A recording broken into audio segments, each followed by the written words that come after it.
Chers auditeurs, bonjour, heureux de vous retrouver.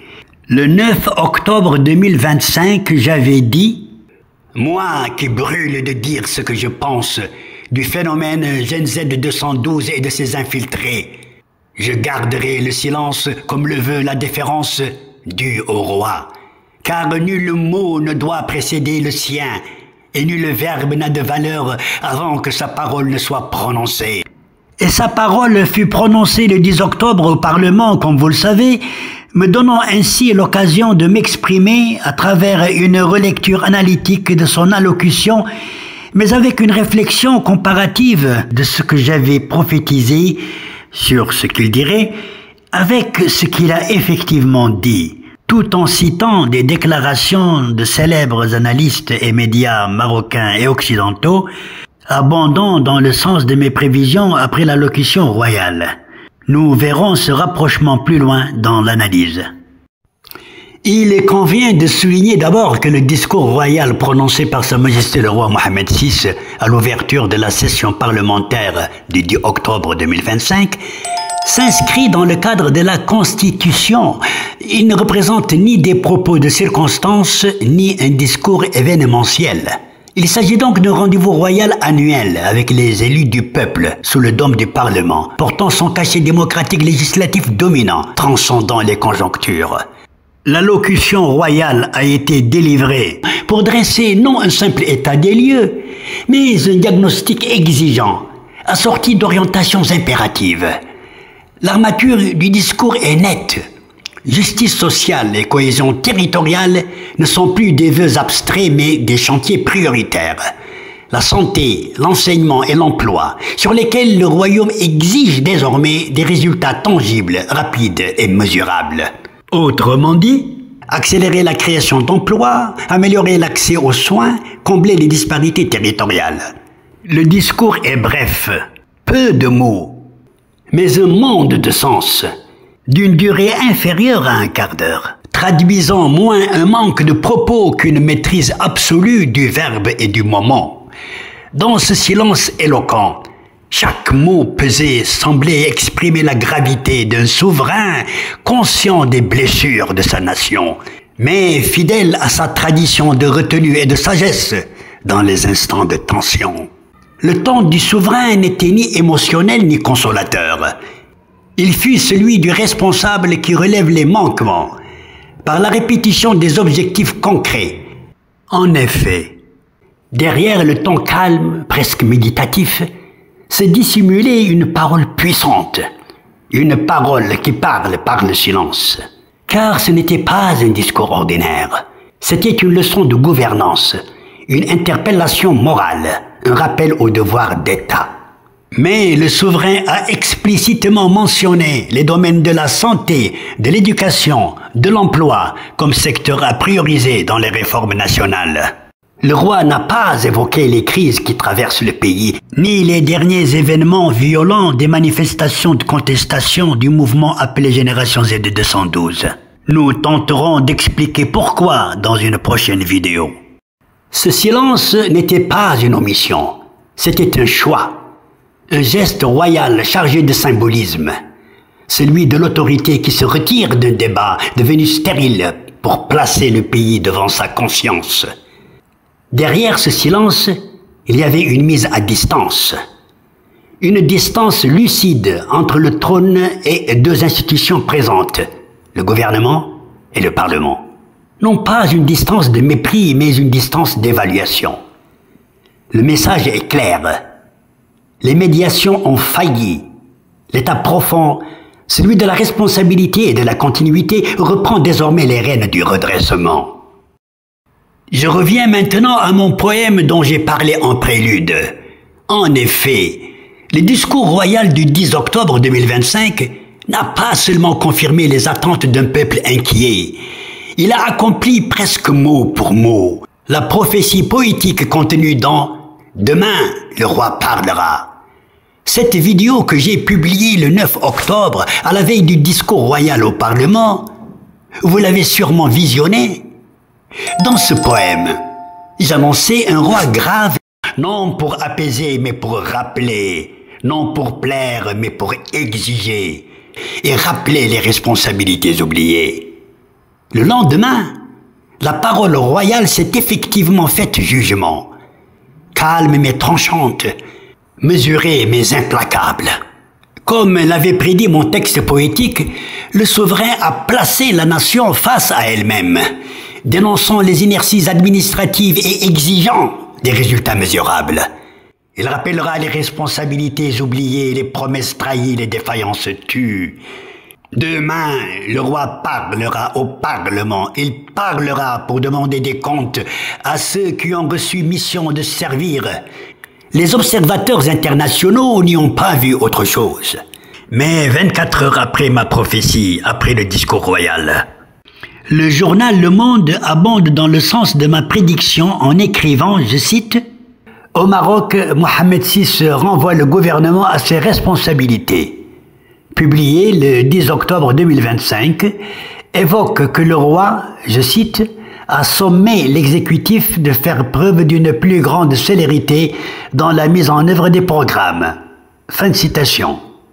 Dans un autre article du même journal Le Monde, intitulé, je cite, « Maroc, le roi Mohamed VI dit presser le gouvernement d'agir pour l'éducation et la santé face à la colère des jeunes. » Fin de citation. Également publié le 10 octobre 2025 à 21h31, modifié à 21h35 heure de Paris. Demain, le roi parlera au Parlement. Il parlera pour demander des comptes à ceux qui ont reçu mission de servir. Dans ce sens encore, l'agence de presse anglaise Reuters me donne raison dans son article intitulé « Morocco's King » urge speedy reforms to boost jobs rural development, publié par Reuters le 10 octobre 2025, évoque les priorités royales, accélérer les réformes pour créer des emplois, améliorer les services publics. Il écrit mot pour mot, je cite, « L'heure du bilan est venue. Il demande des résultats mesurables et vérifiables. Le gouvernement est renvoyé à ses responsabilités. » Le discours du 10 octobre n'était pas un discours d'apparat. C'était un discours de bascule entre passé et futur, entre discours et action, entre pouvoir et responsabilité. Il clôt un cycle, celui des justifications et des promesses. Et il en ouvre un autre, celui du bilan et de la reddition. Le roi n'a pas haussé le ton. Le roi n'a pas haussé la voix, il a préféré hausser le niveau. Il a transformé le silence en miroir, miroir tendu aux institutions, aux élites et surtout à la jeunesse du pays. À cette génération Gen Z marocaine, impatiente de vérité et d'efficacité, il adresse un message implicite. Le changement n'est pas dans le vacarme, mais dans la responsabilité. Dans le fond, le discours du roi Mohamed VI ne fut pas un texte politique. Ce fut un moment d'éducation nationale, une leçon de maturité collective. Le message adressé au gouvernement est double. D'une part, l'État conserve son cap stratégique. D'autre part, il ne tolérera plus l'approximation administrative ni la lenteur bureaucratique. En d'autres termes, il faut désormais passer de la rhétorique à la culture de résultats. Le discours royal évoque à plusieurs reprises le développement territorial équilibré, la justice territoriale, la réduction des inégalités entre régions et des programmes de développement territorial. En filigrane, la critique porte sur l'écart entre projets annoncés, grands chantiers et plans locaux et leur concrétisation au quotidien des citoyens. Sa Majesté a lourdement insisté sur la priorité aux secteurs sociaux essentiels, la santé publique, l'éducation et l'emploi des jeunes, champs directement liés aux revendications de la jeunesse dans la rue. Mais il a aussi posé une exigence procédurale. Ces priorités ne se réalisent pas par slogan ou par complicité médiatique. Elles se réalisent par planification, coordination ministérielle, évaluations objectives et reddition de comptes. Cette liturgie pragmatique du résultat constitue l'élément clé du discours. l'État doit produire des preuves tangibles de sa capacité à améliorer la vie quotidienne.